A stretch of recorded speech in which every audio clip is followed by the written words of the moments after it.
दोस्तों, क्या आप जानते हैं कि जब अमेरिका में लोग सस्ती दवाइयाँ लेते हैं तो उनमें से बड़ी संख्या में दवाइयाँ भारत से बनी होती है। जी हाँ, भारत को दुनिया भर में फार्मेसी ऑफ द वर्ल्ड यानी दुनिया की दवाई की दुकान कहा जाता है। आज की इस वीडियो में हम आपको बताएंगे कि भारत से अमेरिका तक दवाइयाँ कैसे पहुँचती हैं, कौन कौन सी कंपनियाँ सी दवाई बनाती हैं, अमेरिका को भारत की दवाइयों की ज़रूरत क्यों पड़ती है और इस व्यापार में भारत को क्या फ़ायदा है और मेडिसिन पे टैक्स लगाया गया है या नहीं लगाया गया है। क्योंकि जैसा कि आपको पता होना चाहिए कि अभी टैरिफ का जो मामला बहुत ही ज़्यादा ट्रेंड में चल रहा है। जैसा कि आप लोग को पता है कि टैरिफ यानी टैक्स 50% डोनाल्ड ट्रंप ने सामानों पर लगा दिया गया है, तो क्या दवाइयों पर भी लगाया गया है, तो इस वीडियो में आप लोग आगे देखिए। दोस्तों, अमेरिका और भारत के बीच इस समय एक बड़ा व्यापारिक तनाव चल रहा है। अमेरिका ने हाल ही में भारत से आने वाले कई उत्पादों पर 25% का अतिरिक्त टैरिफ लगा दिया है। इससे कुल शुल्क लगभग 50% हो गया है, यानी पहले 25 लगाया, उसके बाद एक हफ्ते बाद 50% कर दिया गया है। लेकिन सवाल यह है, क्या इसका असर हमारी दवाइयों पर भी पड़ेगा? क्या अमेरिकी मरीज को अब महंगी दवाइयाँ खरीदनी पड़ेगी?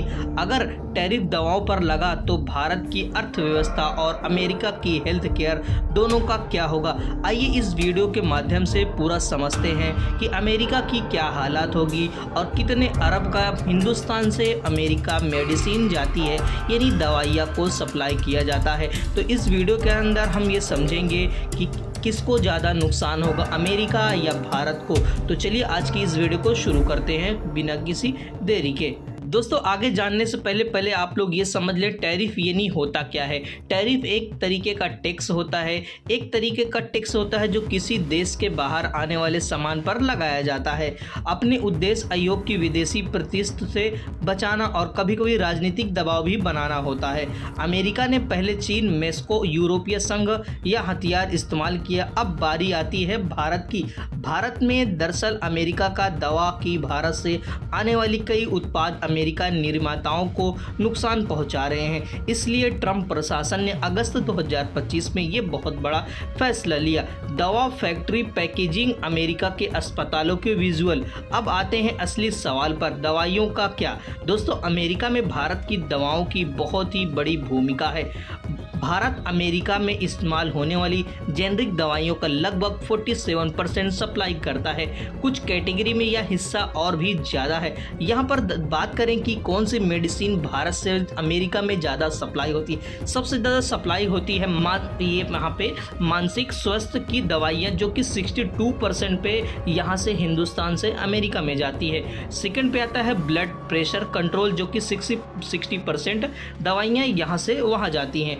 थर्ड आता है कोलेस्ट्रॉल कम करने वाली दवाइयाँ, जो कि 58% यहाँ से दवाइयाँ जाती हैं। दोस्तों, जो आप लोगों को मैं डेटा बता रहा हूँ 2024-2023 का है, अभी रिसेंट वाला डेटा इसका नहीं आया है। और जो यहाँ पर जब सबसे ज़्यादा जो आता है एंटी अल्सर, जो 56% हमारे हिंदुस्तान से अमेरिका में जाते हैं। ये आंकड़े दिखाते हैं अगर भारत की सप्लाई रुक जाए तो अमेरिका की हेल्थ केयर सिस्टम में अफरा तफरी मच जाएगी। वहाँ के जितने जो मरीज हैं जिनकी ये दवाइयाँ वहाँ पर चल रही हैं, उनमें अफरा तफरी मच जाएगी और दवाओं को लेकर बहुत ही ज़्यादा स्ट्रिक्ट हो जाएंगे। यानी जो भी वहाँ पर मरीज हैं उनको दवा मिलना बंद हो जाएगी। तो इसके लिए यहाँ पर सबसे अच्छा आप लोगों को बता दूँ कितने करोड़ का टर्नओवर यहाँ पर हिंदुस्तान से होता है। 2023-24 में 8.7 अरब डॉलर की दवाइयाँ अमेरिका की निर्यात को भारत ने कुल फार्म निर्यात का लगभग 31% है, यानी हर $3 में से $1 की दवा अमेरिका जाती है। भारत केवल तैयार दवाइयाँ ही नहीं बल्कि कई